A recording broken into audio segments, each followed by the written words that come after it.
warahmatullahi wabarakatuh. Halo sobat Kesmas, Uima di sini kita ada podcast kembali dengan narasumber yang yang ekstra lah gitu teman-teman, yang masih dicari-cari gitu. Bahkan udah beberapa diundang oleh univ-univ lainnya untuk jadi narasumber gitu. Jadi kalau untuk narasumber kita kali ini itu bukan yang kaleng-kaleng teman-teman. Nah, sebelum kan ada kata pepatah mengatakan bahwa saya tak kenal maka tak sayang. Perkenalkan, nama aku Firdaskia Rahma selaku ketua himpunan, dan di sini narasumber kita perkenalan diri mana? Ya, halo, perkenalkan, nama saya Alvaro Dimas Wibisono, saya mahasiswa Kesehatan Masyarakat di Universitas Indonesia Maju. Oke, terima kasih Kak Farel. Kayaknya udah tahu ya teman-teman, soalnya tahun kemarin juga udah jadi narasumber. Dan mungkin memang topik kita sama, tapi di sini ada beberapa permasalahan yang lagi happening gitu ya kemarin terkait RUU. Nanti next ada yang masih mau mendengarkan apa isinya, ikutin terus, stay tune. Oke, teman-teman semua, kita lanjut ke pertanyaan pertama itu. Paling kita yang dasar dulu ya, Kak Farel. Boleh. Gimana? Oke, berarti yang dasar itu paling menurut Kak Farel gitu kan, sebagai mahasiswa gitu, dampak dari merokok itu tuh gimana sih? Iya, kalau berbicara terkait dampak rokok ya sebenarnya banyak banget sih. Kalau misalkan dari segi kesehatan kita sendiri kan ya, itu emang kita nggak bisa nutup mata lah, atau kita juga nggak bisa menafikan bahwasanya rokok itu berbahaya bagi kesehatannya. Kita sama-sama belajar, bahkan sebenarnya nggak cuma mahasiswa kesehatan aja, bahkan kayak ya masyarakat umum pun sebenarnya udah tahu gitu. Dia punya pengetahuan kalau misalkan rokok ini memang bahaya gitu bagi kesehatan. Contohnya misalkan kayak ya penyakit kanker paru-paru gitu lah, itu kan udah banyak banget lah gitu kan, yang emang kayak dibungkus rokoknya itu sendiri kan ada tuh kayak ada peringatan kan bahwasanya kalau misalkan nanti merokok bakalan dampaknya itu adalah kena kanker paru-paru, terus kerusakan janin dan sebagainya macam. Kira-kira itu kalau misalkan dari dampak kesehatan. Terus juga timbul juga ada lagi dampak ekonominya gitu. Nah, itu ada beririsan juga. Kenapa bisa ada dampak ekonominya? Nah, itu ada karena ya ada juga dari kesehatan. Misalkan kayak contohnya di kesehatan itu yang negara itu kayak misalkan kerugian yang dihasilkan oleh penyakit rokok ini itu sebenarnya nggak sebanding dari apa yang memang negara masukin. Mungkin nanti ada pembahasan lebih lanjut terkait gitu ya. Itu misalkan dari dampak ekonominya. Terus juga dari dampak lingkungan juga ada, kayak misalkan puntung rokoknya yang banyak banget gitu di pantai, terus udah gitu polusi udaranya juga akibat rokok gitu. Nah, mungkin itu sih 3 dampak yang memang paling bisa di highlight lah dari kesehatan, lingkungan sama ekonominya kayak gitu.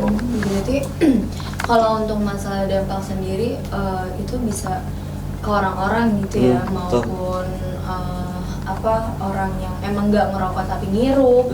Terus juga anak-anak juga bisa terpaku dari itu, apalagi kan sekarang trennya adalah kalau lo nggak ngerokok lo nggak keren. Slogan gitu kan, slogan gitu sih. Dari siapa tuh slogan? Oh, nggak tahu sih. Itu berdasarkan internet aja gitu. Oke. Nah, tadi tuh teman-teman mendengarkan bahwasannya dampak dari merokok itu ada 3 aspek ya Kak Farel. Nah, sekarang tuh mau nanya sih, menurut Kak Farel, karena memang sekarang itu anak-anak dari, bahkan kalau nggak salah di luar tuh SD juga udah ada di kelas 6 gitu kan Kak Farel. Itu menurut Kak Farel tuh gimana sih?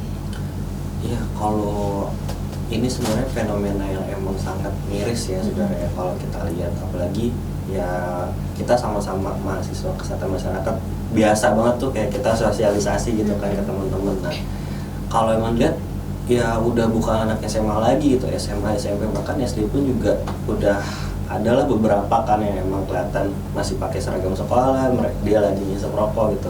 Nah, itu sebenarnya pemandangan yang emang ya fenomena yang miris sekali gitu bisa dilihat di Indonesia.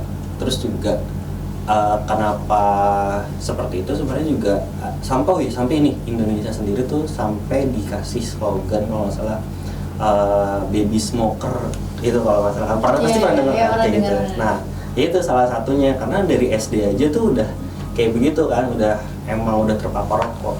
Nah, kalau misalkan untuk dampak jangka panjangnya mungkin karena kan kita kalau berbicara rokok bukan dapat penyakitnya itu instan kan, tapi nanti di kemudian hari.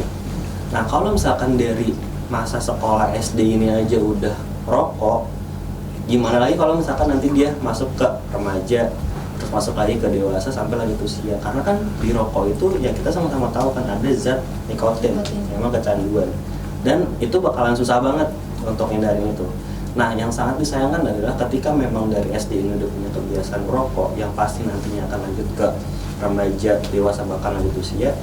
Nah nanti pada saat dia masuk ke masa-masa dewasa ini, nah itu dia yang memang dia udah kayak apa ya, dari pas masih SD udah memupuk, kayak dia invest penyakit loh ke dalam dirinya sendiri, terus sampai nanti kayak itu kayak udah kayak istilah kayak bom waktu aja. Udah kayak bom waktu, nanti pada saat di usia dewasa baru tuh timbul penyakitnya kayak kanker, terus jantung, hipertensi, dan berbagai macamnya. Nah itu sebenarnya yang emang kalau lihat dari jangka panjangnya. Nah terus juga apa ya, bisa dibilang kayak gitu tuh bakalan berdampak juga, karena kan ya kita tahu teman-teman atau adik-adik kita yang SD ini kan bakalan generasi selanjutnya kan ya, insan yang emang nanti bakalan lanjutin apa ya, generasi selanjutnya untuk bangsa ini itu kan. Nah gimana kalau misalkan bangsa ini dilanjutin sama generasi yang perokok, generasi yang emang ya udah penyakitan lah gitu kan, dari SD bayangin udah diinvest penyakit, ya apapun itu udah masuk ke dalam dirinya, terus jadinya nanti pada saat dia dewasa harusnya dia ya orang-orang yang nanti bakalan mimpin bangsa ini, tapi adalah orang-orang yang memang penyakitan kayak gitu. Nah itu adalah salah satu hal yang memang miris lah gitu. Dan kalau waktu itu sempat gue baca-baca juga di internet, kalau misalkan Indonesia pada tahun 2030 nanti bakalan menghadapi yang namanya bonus demografi. Nah bonus demografi itu kalau nggak salah mungkin nanti teman-teman bisa ada yang apa ya, kasih penjelasan lebih lanjut gitu ya. Jadi kalau bonus demografi itu sependek pengetahuan gue adalah masa dimana usia produktif itu lebih besar daripada usia yang memang udah nggak produktif kayak lanjut usia gitu-gitu. Nah gimana kalau misalkan anak-anak Indonesia sekarang nih, adik-adik kita pada saat tahun 2030 nanti gitu, padahal kan di situ ada momentumnya Indonesia gitu loh. Momentumnya Indonesia punya generasi yang emang apa ya, usia produktif itu lebih banyak gitu. Tapi gimana ceritanya kalau misalkan usia produktif ini adalah usia apa, generasi yang memang perokok, generasi yang memang udah punya penyakit di dalam dirinya gitu. Nah itu adalah memang salah satu apa ya, harus benar-betul kayak dimanfaatin momentum itu, harus dimanfaatin kayak disiapin dari sekarang, jangan sampai generasi Indonesia yang nanti pada tahun 2030 ada generasi perokok yang memang udah penyakit. Wow, dampaknya udah dari sekarang. Iya, ya, udah kelihatan. Jadi sebenarnya emang benar sih Kak Farel, ada aku tuh pernah nonton gitu teman-teman di TikTok termasuk ya, karena kan kita juga generasi muda yang nonton TikTok gitu lah. Nah, TikTok tuh ada vlogger yang nanya nih ke orang luar, kamu tahu Indonesia? Dan mereka menjawab adalah, oh yang rata-ratanya orangnya perokok. Nah itu berarti orang-orang sana tuh memang udah ngedoktrin bahwasannya kita tuh emang paling banyak rokoknya teman-teman. Ya nggak disangka-sangka juga sih Kak Farel, karena kan kita juga pembuat rokok terbesar gitu kan. Iya, jadi sebenarnya ini pro kontranya yang dari dulu itu aja dan terus-terusan terulang gitu. Berkali-kali mau gimana pun kita audiensi gitu ya sebagai mahasiswa gitu, emangnya bisa terdengar gitu kan? Belum tentu terdengar teman-teman, karena kayak RUU kemarin aja gitu kan. Kita balik nih langsung ke RUU yang udah lagi happening sekarang, yang kemarin tanggal 11 disahkan tanpa mendengarkan apa yang sudah kami mahasiswa dan para tenaga profesi sampaikan kepada DPR maupun Kemenkesnya tersebut gitu. Nah di sini aku mau nanya lebih lanjut, karena kan Kak Farel ini juga pernah mengikuti acara-acara kayak IYCTC yang dimana itu adalah organisasi mengedepankan rokok gitu ya Kak, apa lembaga pahlawannya, pengelolaan rokok seperti apa kayak gitu. Nah, selama Kak Farel berada di organisasi itu, Kak Farel tuh udah mengkaji apa sih, maksudnya kayak udah menanggulangi apa gitu terkait rokok, udah sosialisasi seperti apa gitu sih? Iya, sebenarnya kalau di IYCTC itu sendiri sebenarnya kalau gue pribadi emang apa ya, bukan masuk ke dalam kepengurusannya mungkin ya, tapi karena gue itu adalah bagian dari ISM KMI kayak gitu kan. Nah yang mana ISM KMI ini kayak apa ya, masih satu aliansi gitu sama IYCTC, jadi sering lah ikut perwakilan dari ISM KMI karena kan yang di Jakarta tuh yang sering ikut itu emang kayak gue terus gitu diajak gitu kan, namanya yang deket gitu kan, karena kan yang lain ada yang jauh, yang di Semarang, terus yang di Sumatera gitu. Nah sebenarnya banyak banget yang udah dilakukan waktu itu kegiatan antara ISM KMI sama IYCTC. Contohnya waktu itu ada acara Indonesian Youth Summit Tobacco Control, nama IYSTC waktu itu tahun lalu sih. Nah itu tuh betul-betul acara yang besar banget untuk apa ya, kita tuh ngundang banyak banget waktu itu, banyak banget pemateri untuk diundang, kayak gimana sih langkah kita untuk mengawal si isu pertembakauan ini seperti apa gitu. Itu kita ngundang banyak banget. Terus yang kedua yang pernah gue terlibat langsung itu adalah kegiatan diseminasi hasil kajian, kalau nggak salah hasil kajian dari IYCTC itu yang dampak rokok elektronik. Nah ternyata kan mungkin yang paling diketahui itu adalah rokok-rokok konvensional aja, ya kan, rokok-rokok yang lebih tembakau gitu kan, yang emang prevalensinya naik. Tapi ternyata prevalensi rokok elektronik ini, rokok elektronik yang kayak vape gitu, itu ternyata dalam 10 tahun terakhir itu naik juga. Gue lupa kurang persis itu datanya berapa, tapi yang 10 tahun terakhir itu benar-benar signifikan banget datanya. Itu didiseminasikan kalau nggak salah sama hasil kajiannya ini juga didukung sama Global Youth Tobacco Survey, GYTS. Kan ada tuh yang GATS, Global Adult Tobacco Survey yang dewasa, terus ada juga yang youth, yang emang yang muda. Kan. Nah itu juga dirilis juga. Nah itu tuh langkah-langkah yang emang apa ya, kita mendiseminasikan kajian bahwasannya emang perokok tuh bukan apa ya, masalah itu bukan rokok konvensional aja, tapi rokok elektronik juga perlu untuk perhatian gitu kan. Kita perlu ada regulasinya juga. Terus setelah itu ada kegiatan apa lagi ya, banyak sih sama IYCTC itu, tapi yang emang paling besar, sama satu lagi nih, karena rokok itu mungkin pencegahannya kita kan harus dari hulu ya, mana kan dari yang tadi anak SD gitu kan. Nah itu pada saat ini masih ada nyambungnya sih sama kegiatan yang summit itu.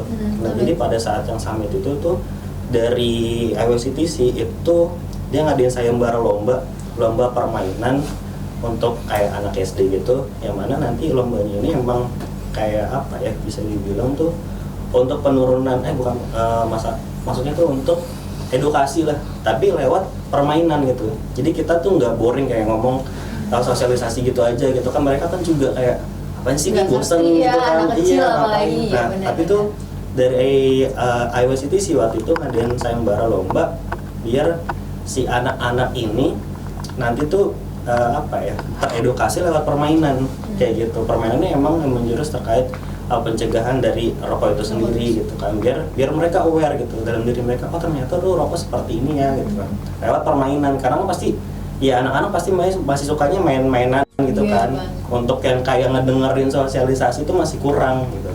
Nah tindak lanjut dari itu, waktu itu kami melakukan audiensi ke Kemendikbud RI untuk dirjen yang sekolah dasar. Nah itu alhamdulillah diterima, kita nyampein bahwasannya kita punya nih permainan-permainan untuk anak SD yang mana nanti sama dirjen sekolah dasar tuh bisa di apa ya, kembangin gitu iya dikembangin. Kita nih ada beberapa, kalau nggak salah waktu itu dikasih 5, kami presentasi permainannya seperti ini gitu kan. Nah itu nanti dari situ jadinya apa ya, dari harapannya tuh dari dirjen sekolah dasar juga nanti bakalan sosialisasikan juga kepada sekolah dasar yang ada di seluruh Indonesia bahwasannya ini adalah permainan. Jadi tuh kita benar-benar kalau berbicara mengenai pencegahan ya, kita anak esmas lah ya, benar-benar harus kayak dari akarnya itu dari mana sih gitu kan, dari usia berapa gitu yang perlu kita cegah langsung biar nggak keterusan nanti SMP terus langsung SMA sampai nanti kuliah kayak gitu kan. Nah, makanya lewat dari situ. Nah itu tuh yang emang 3 kegiatan yang pernah gue ikutin langsung selama di SMKMI yang emang sering kolaborasi juga sama IYCTC. Wah, keren Kayak banget gitu. sih teman-teman.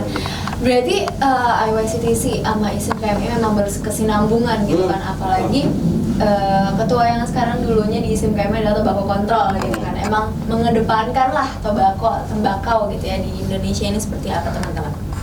Nah, terkait tadi Kak Farel itu kan udah sedikit menyinggung terkait elektrik gitu. Jadi teman-teman ketahui benar apa tadi kata Kak Farel ngomong, itu tuh justru sekarang bahkan ya Kak Farel, yang anak muda sekarang itu yang dari SMA itu tuh dia elektrik juga, konvensional juga. Itu bahaya banget tuh teman-teman. Double user ya? Iya, itu dua-duanya gitu, karena di lingkunganku gitu ya, di sekitarku lah istilahnya, itu teman-teman juga banyak yang kayak alibinya ngomongnya bilang gini, kan kita dari ini dulu Fir, dari rokok elektrik dulu Fir, nanti abis itu kita udah nggak yang rokok batangan gitu sih Kak Farel ngomongnya. Jadi menurut Kak Farel tuh dari akar bahayanya tuh dari mana sih? Maksudnya yang lebih bahaya atau seperti apa? Maksudnya di sini teman-teman lebih bahaya elektronik atau batangan tuh bukan masalah itunya ya. Cuman di sini gimana sih jadi teman-teman tuh lebih aware gitu, mau elektrik mau batangan tuh seperti apa gitu loh Kak. Oh, iya sebenarnya kalau dibilang bahaya sama-sama bahaya ya jelas ya itu. Nah banyak juga yang emang alibi tadi kan kayak si Firda gitu kan bilang kayak kita mau berhenti nih ya kan pakainya yang elektronik gitu kan. Iya. Terus ada juga malah yang belum pernah ngerokok, iya kita pakainya elektronik aja, nggak konvensional. Padahal mulainya itu dari yang ya udah dari vape duluan kan, ternyata enak ya, terus kayak misalkan udah keenakan yang vape, tercoba juga. Nah makanya itu sebenarnya bukan solusi biar nggak ngerokok yang konvensional, tapi emang itu gerbang utamanya gitu, gerbang utamanya supaya dia ya mulai jadi perokok aktif kayak gitu kan. Nah terus juga kenapa sebenarnya bahayanya ya banyak sih, ada kandungan nikotin juga kan di dalamnya liquidnya itu sendiri. Terus kalau mungkin Firda pernah dengar berita atau enggak yang ini pas di kota mana ya Pak, jadi itu dia memproduksi liquid si vape-nya ini, ternyata tuh di dalam liquidnya tuh ada banyak kandungan narkobanya juga. Oh iya, makanya ya. Oke, ntar lagi bahas. Iya benar. Itu salah satu bahayanya juga, kita nggak bisa munafik lah gitu kan. Ya emang dari awalnya tuh udah ada nikotin ya gitu kan. Tapi kan ya sekarang ada aja oknum-oknum yang emang mau oknum-oknum tidak bertanggung jawab lah gitu kan, biar kayak generasi Indonesia itu rusak gitu. Dari vape itu sendiri emang ada kandungannya, ya diselipin lah narkoba itu. Iya bener lagi. Aduh, tadi Kak Farel tuh udah nyinggung ada narkoba, jadi pengen ngomong nih gitu kan, langsung kayak aduh pengen banget. Jadi teman-teman, kalau nggak salah aku juga pernah baca ya, RU kemarin tuh menyinggung masalah di pasal berapa gitu, katanya rokok itu udah termasuk zat adiktif Kak. Lah, di sini sebenarnya pro kontranya dari aku adalah, masa cuma ngeluarin undang-undang zat adiktif doang gitu ya, gimana sih pemerintahnya juga bisa menanggulangi gitu ya kan. Nah dari penanggulangan rokok ini kan salah satunya dari iklan ya Kak. Iklan tuh sebenarnya di billboard ada yang kayak iklan jarum, segala macam gitu ya, merek-merek lah intinya, merek-merek dari sananya itu banyak banget. Tapi itu tuh tidak dimasukkan ke dalam RUU ya, bener kan? Kak Farel, itu tuh sebenarnya jadi geramnya mahasiswa kesehatan gitu. Nah menurut Kak Farel sendiri tuh gimana sih cara penanggulangan supaya iklan itu enggak? Kalau berbicara mengenai iklan, ya itu sih sebenarnya balik lagi ke komitmen dari tiap daerahnya ya. Misalkan kayak yang gue tahu kayak daerah Bogor tuh, daerah Bogor, Depok lah itu bener-bener kalau yang gue main gitu ya ke Bogor, itu kayak di Indomaret atau di mana tuh udah nggak ada iklan-iklan kayak gitu kan. Ya terlepas emang ada atau enggak peraturannya, tapi itu ya bentuk komitmen dari tiap daerahnya gitu kan, dari tiap wali kotanya gitu. Nah contohnya seperti itu. Tapi emang kalau misalkan di Jakarta masih banyak banget sih, maksudnya dilihat kalau ya gue ke Indomaret gitu beli apa gitu kan, itu masih tuh kayak di belakang kasir-kasir gitu, adanya gitu-gitu kan. Nah itu emang salah salah satunya itu juga. Terus itu kan yang bisa dibilang kayak iklan yang emang di di media luar ruang lah gitu kan. Ada juga media online, kebetulan gue juga lagi meneliti juga untuk yang di skripsi gue. Skripsinya itu tentang rokok teman-teman, jadi jangan salah nih, soalnya emang rokok. Penasaran aja sih, lebih ke penasaran. Makanya jadi skripsi gitu ya. Cuman ya kalau gue tuh karena karena pengen gini, mahasiswa itu kan kayaknya udah jarang lah ya ngeliat televisi gitu. Terus udah gitu jarang juga ya, mungkin kalau misalkan kayak ke Indomaret masih lah ya gitu. Nah cuman gue pengen tahu nih dari berangkat dari hasil observasi gue, kayak ngeliat website gitu kan, kayak situs-situs buat bikin tugas gitu. Ini kok banyak banget selipan kayak di samping kanan kirinya tuh iklan rokok gitu. Terus juga ada di YouTube, terus di aplikasi, ya di YouTube sih itu sering banget ada iklan-iklan rokok gitu yang emang itu di TV, jadi tapi ditayangin juga di dalam itu kan. Nah itu salah satunya juga yang emang pengen gua cari tahu apakah emang menjadi salah satu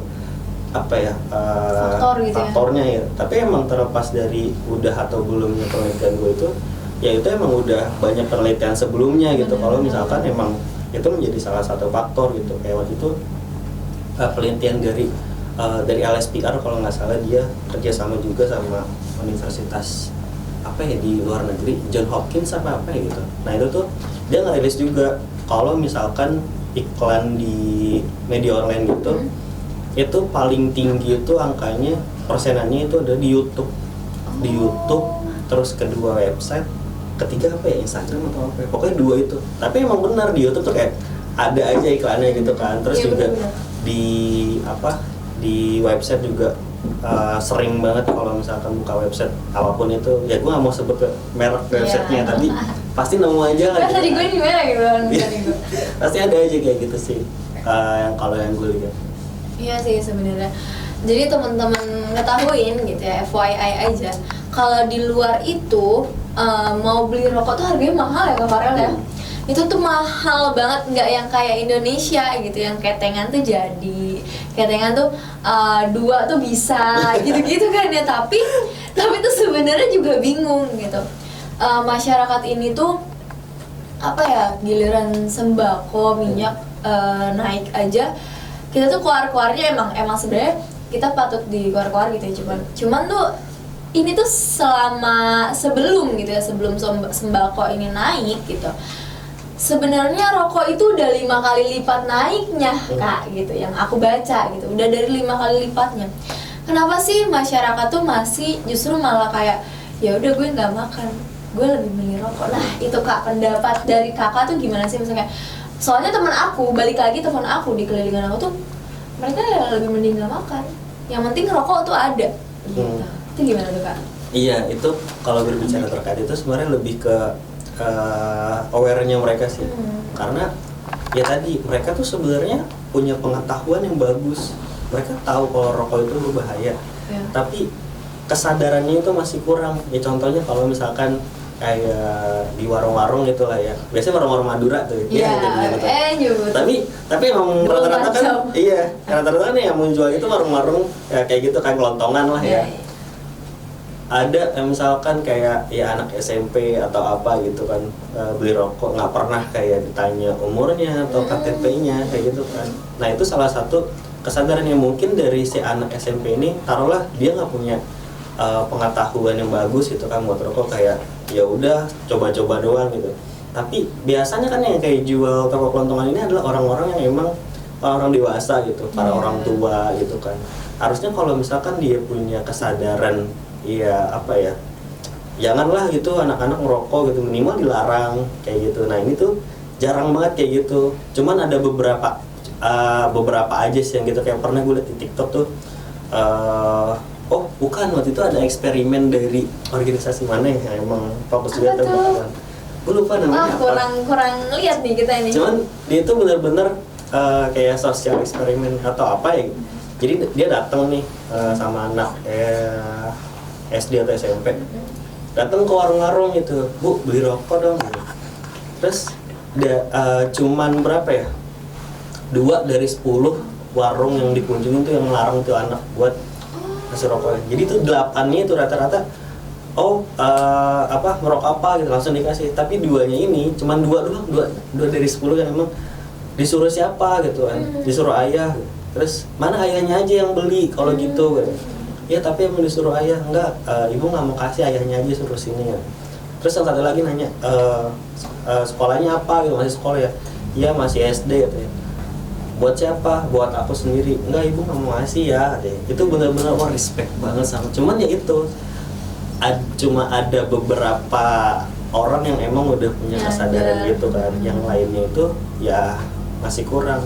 Sebenarnya itu sih lebih ke aware-nya masyarakat Indonesia juga. Kalau misalkan dibilang pengetahuan ya pasti udah dari dulu ya udah tahu lah rokok tuh bahaya gitu kan. Cuman ya lebih ke itu aware-nya itu loh. Iya sih sebenarnya. Kalau dibilang bahaya dari bungkusnya juga udah ada bahayanya ya kayak. Ya tapi tetap aja. Balik lagi aja sih kepada masyarakatnya itu awareness seperti apa ke dalam tubuhnya. Sebenarnya benar kata Kak Farlo tadi itu bahwasannya kayak semua orang tuh pasti tahu rokok tuh bahaya, rokok tuh dampaknya apa gitu kan. Karena nggak dikit juga ya Kak Farlo orang-orang tuh udah kena yang namanya ininya bolong terus juga udah sesak napas segala macam tuh itu berdasarkan dari rokok. Bahkan teman aku tuh ada yang sampai kena gini gitu loh. Jadi tuh kakeknya dia itu tuh ngerokok nggak ngerokok sama sekali. Dia kalau nggak ngerokok cuman pas lagi tidur. Jadi kayak Hatta misalnya walaupun ke kamar mandi itu pasti ngerokok gitu kan. Jadi tuh yang akhirnya teman-teman harus ketahuin ketika kumpul keluarga segala macam tuh bau rokok banget gitu loh Kak. Dan itu tuh tahu kan yang orang-orang jadul, misalnya yang orang udah lama bungkus rokoknya ditaruh-taruh di atas gitu, gitu. Nah gitu koleksi. Nah dari situ tuh ketika kumpul keluarga ibunya dari teman aku ini kan pasti kesana pas segala macam suka jenguk lah istilahnya. Yang akhirnya dari kakeknya ini neneknya lahiran adalah genetik yang berbeda dengan yang normalnya. Jadi teman aku ini cucunya gitu kan, bapaknya juga punya genetik yang berbeda. Terus akhirnya ngalir juga ke generasi bawahnya gitu. Dari bapaknya ke anaknya ke selanjutnya. Makanya teman aku ini dia udah ngerasain dampaknya Kak. Udah ngerasain dampaknya bahayanya seperti apa. Dia nggak pernah ngerokok dan asal teman-teman tahuin gini apa sih yang bisa membedakan. Jadi tuh tangan dia beda dengan yang lain, lebih besar. Iya, kakinya pun beda, gede. Dan teman-teman ketahuin nggak ada ukurannya yang ada di Indonesia, cuman ada di luar negeri. Karena kan yang luar negeri tinggi-tinggi dong, terus juga gede-gede gitu, dalam arti tanda kutip gitu ya teman-teman. Jadi yang otomatis dia selama ini sekolah harus custom Kak, gitu. Nah dia sempat curhat ke aku juga, dia sebenarnya minder karena ya itu tadi bedalah sama orang-orang Indonesia pada umumnya. Jadinya tuh dia suka dikatain waktu SD-nya waktu SD SMP-nya. Akhirnya dia berdamai di SMA sama diri dia sendiri tuh berdamai. Tapi ya itu tadi dia sekarang itu masih mindernya dalam arti tanda kutip. Itu kayak susah nyari sepatunya dan susah banget gitu loh Kak. Bener-bener kayak kita kan kalau mau ganti sepatu ya udah beli cari gitu kan, ganti apa segala macam. Cuman kalau dia harus custom lagi, ntar sebulan kemudian baru datang, itu kayak capek. Kalau misalnya udah jebol gimana gitu sih Kak. Itu tuh kayak apa ya, pasti karena pernah dengar kayak ada beberapa orang yang memang ya sebenarnya rokok nggak bahaya banget kok gitu kan. Itu buktinya di rumah tetangga gue ada yang emang udah tua tapi ngerokok tapi aman-aman aja. Nah itu sebenarnya apa ya, kayak mereka semua itu meromantisir anomali itu kayak gitu. Ya emang bisa aja si kakeknya ini ya baik-baik aja gitu kan. Tapi kan kayak dia punya keturunan juga gitu kan, kayak gitu tuh. Bener. kayak apa ya? Ya mungkin kelihatannya emang sehat-sehat aja, tapi gini loh, apakah ini sebenarnya pilihan sih. Kalau misalkan ya teman-teman boleh lah gitu kan, udah ngeliat ya tua kok, udah tua tapi kok nggak masih ngerokok biasa-biasa aja gitu. Tapi apakah emang teman-teman lihat kayak ya dia nanti di akhir hidupnya tuh kayak apa? Iya gitu kan, apa emang teman-teman mau dengan sama akhir hidupnya dengan penyakit kayak gitu kan, jantung, kanker paru-paru, itu sebenarnya pilihan sih. Nah ya itu oke lah kalau itu emang buat dirinya sendiri. Tapi kalau misalkan kayak tadi itu kan artinya ya bukan dia doang gitu loh yang emang yang dirugikan gitu, tapi kan juga anak-anaknya, bahkan sampai cucunya juga. Iya, itu tadi bener sih Kak. Makanya akhirnya kayak gimana ya, temen aku sendiri tuh mikir sama sekarang, gimana ya caranya gue bisa stopin gen gue ini gitu. Tapi kenyataannya teman-teman nggak bisa di stopin kalau udah gen udah terjadi gitu kan. Ya orang-orang tuh nyadar kalau emang udah kena dampaknya sih Kak. Gitu sih, orang-orang pasti nyadar kena dampak. Dan teman-teman aku juga pasti banyak kok yang kayak kakeknya meninggal gara-gara rokok gitu, lebih cepat gitu. Cuman mereka yang nggak mau mendengarkan itu kayak seakan-akan tutup kuping gitu. Makanya sekarang juga masih terjadi lagi, rokok lagi. Kadang aku kalau ikut nongkrong sama mereka nggak berani ngerokok di depan aku gitu. Gitu, karena satu sisi juga aku kan nggak bisa ngirup rokok, itu pertama. Satu sisi ya pasti kalau nongkrong sama aku pasti omelin gitu loh Kak, karena itu tadi ini udah ada contohnya nih gitu kan, kenapa nggak sadar juga sih teman-teman? Yang jadi pertanyaan tuh sampai sekarang itu, apakah memang nanti oke deh lo kalau misalnya emang ngelarang gue kita debat gitu, terus kalau misalkan kita nggak dibolehin, kenapa Indonesia memproduksi lebih banyak? Kayaknya itu mulu ya yang harus dibahas gitu kan ya Kak Farel ya. Kenapa nggak aware dari diri kita sendiri sih, kenapa harus kayak membawa-bawa negara yang emang sebenarnya gimana ya Kak Farel ngejelasinnya? Benteng mereka tuh ya biasanya kalau perokok ya kita merokok karena kita juga penyumbang pemasukan terbesar. Iya gitu. Padahal itu banget.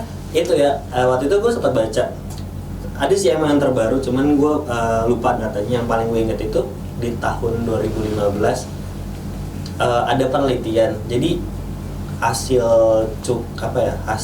cukai hasil tembakau CHT yang diterima Indonesia itu cuma 114 triliun. Nah, hasil penelitian dari Litbangkes Kemenkes RI di tahun yang sama 2015 itu sama Dr. Suharta Kosen kalau nggak salah, itu ternyata beban negara atau kerugian yang ditanggung negara untuk mengobati si penyakit-penyakit yang ditimbulkan akibat rokok ini itu jauh lebih besar, sekitar 600 triliun. Jadi kayak Indonesia itu cuma dapat 114, tapi dia ruginya 600. Itu kan nggak sebanding gitu kan. Jadi kayak mereka tuh cuma dapat omongan, oh dari ini, oh Indonesia tuh ternyata ya penyumbang terbesarnya lu rokok gitu. Jadi kayak dari mulut ke mulut doang, tapi mereka tuh nggak riset. Ternyata tuh risetnya ya ternyata ya Indonesia itu malah rugi gitu loh. Cuman hasil tembakau cuma dapat segini loh. Ternyata tapi kayak ya untuk mengobatin si penyakit kayak kanker gitu, pokoknya yang serba dari rokok itu ternyata ya jauh lebih besar.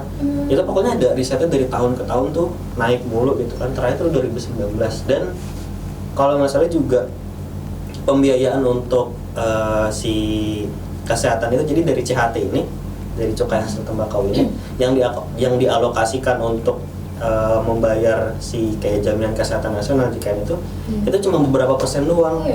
Iya, jadi kayak misalkan dapetnya 118, itu kalau nggak salah pas di tahun 2000 berapa itu cuman 8 triliun doang untuk dialokasikan ke kesehatan. Jadi yang sisanya tuh nggak tahu. Oke teman-teman, jadi kan udah bisa menyimpulkan iya ya. Kan? Nggak seimbang. Nggak imbang ya. Berarti ya kita balik lagi aja sih Kak, kalau misalnya kayak gitu. Orang-orang tuh kadang lebih percaya apa kata tetangga dibandingkan apa kata dokter sih, itu ya yang paling penting. Karena kayak kita sebagai public health gitu ya Kak, Kesmas juga mau ngomong pun susah kalau emang tetangganya sendiri ini yang suka ngedoktrin atau kayak ya ini gitu ya, jadi otomatis kita juga bakal ngebantah pikiran mereka tuh kayak dicuci gitu, karena pikiran mereka adalah ya udah yang mana yang enak itu yang gue ikutin, kalau nggak enak gue ngapain ikutin gitu lah sih Kak, itu kan. Jadi sebenarnya teman-teman balik lagi kepada apa ya, diri kalian juga. Terus kalau bisa ya kalian aware kepada diri sendiri terlebih dahulu gitu loh, daripada nanti ternyata malah kayak temanku tadi ada gennya dari kalian, apa nggak nyesel gitu kan. Kasihan juga gennya, maksudnya kayak seterusnya akhirnya dia menanggulanginya seperti apa, tapi lingkungannya juga rokok ya kan. Kalau misalkan lingkungannya rokok, kita nggak ngerokok, kita sama aja kayak perokok aktif kan Kak gitu. Maksudnya kayak tetep gitu ngirupnya kayak itu. Kan ada beberapa kategori, ada 3, jadi ada perokok aktif, perokok pasif, sama perokok pihak ketiga. Jadi perokok pihak ketiga itu kalau misalkan kayak ya bokap gua lah gitu ngerokok kan dalam rumah gitu, nah emang kelihatan asapnya udah nggak ada, tapi itu ternyata residu kayak nikotin itu tuh nempel-nempel kan di bajunya, terus atau nggak di dinding, di sofa kayak gitu. Nah itu ternyata dia itu si debu-debunya itu nempel itu lumayan lama 2-3 jam. Yang mana kan kayak di rumah siapa aja ada orang itu pasti kan ngirup kan. Nah itu tuh yang emang bahaya juga, malah lebih bahaya. Terus juga kalau nggak salah gue pernah dapat info juga ada tuh anak balita yang emang dia meninggal karena jadi perokok pihak ketiga itu. Karena jadi ya bapaknya emang nggak ngerokok pas lagi gendong, tapi karena bajunya itu emang udah nempel residu itu, terus gendong anak, terus keseringan, jadi si anaknya ini sakit kalau nggak salah sampai meninggal. Itu pas tahun berapa ya, gue lupa. Itu pernah ada beritanya gara-gara ya bapaknya itu ngerokok, ya walaupun ngerokoknya nggak langsung gitu loh, ya tapi kan ya tadi debu-debunya tuh nempel sana sini, terus dihirup sama anaknya. Emang ya masih usia rentan gitu kan, usia dia 5 tahunan kayak gitu. Nah itu bahaya banget tuh teman-teman. Berarti dalam tanda kutip ini tuh sasaran podcast kita kali ini itu tuh nggak hanya dari anak kecil, SD, terus SMP maupun SMA, kuliah kayak mahasiswa kita kayak gini, melainkan yang mau jadi bapak itu udah harus mempersiapkan diri juga ya Kak ya. Maksudnya kayak lu parentingnya seperti apa sih gitu, lu harus kayak gimana kalau misalnya mau perokok, lu harusnya seperti apa gitu kan, perilaku lu kayak gimana buat keluarga lu sendiri, daripada kayak tadi gitu ya Kak, yang harusnya dia punya generasi selanjutnya, generasinya ternyata dia matiin sendiri gitu. Yang padahal setiap orang kan kalau pengen punya generasi selanjutnya kan ada yang susah, ada yang ini kan dikasih kepercayaan malah dia matiin sendiri dengan perilaku dia yang kayak gitu ya Kak ya.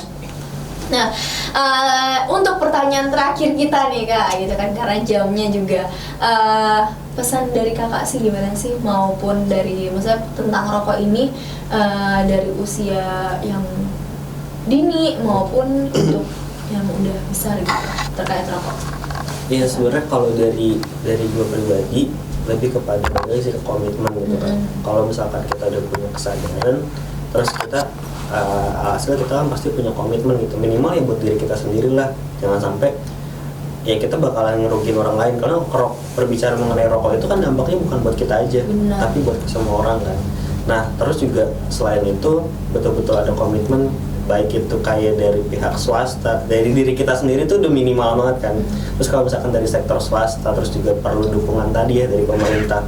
Betul-betul kayak kita harus dari hulunya itu, misalkan dari si anak nih lu untuk mencegah kan, itu benar-benar digenjorin lah. Kayak misalkan ya kayak tadi contohnya ada permainan itu kan, biar si anak-anak ini tuh udah dari awal udah udah terpatri dalam pikirannya bahwasanya ini bahaya, nggak baik buat tubuh kita ya. Sehingga nanti kedepannya itu juga dia nggak bakalan dia punya defense tersendiri dalam dirinya bahwasanya ya itu emang nggak baik gitu ya.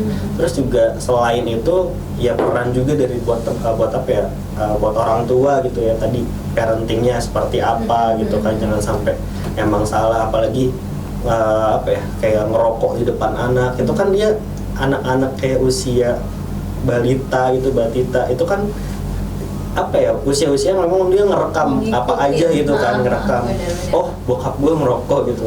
Oh, ayah aja ngerokok gitu kan. Walaupun kayak ya ayah mah udah dewasa gitu kan.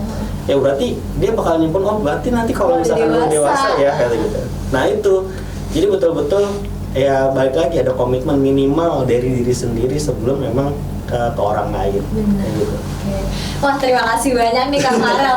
Aduh, suka banget kalau lagi bincang-bincang kayak gini teman-teman, karena pastinya nanti kita tuh sering bincang-bincang ya Kak, cuman kita topiknya beda-beda teman-teman.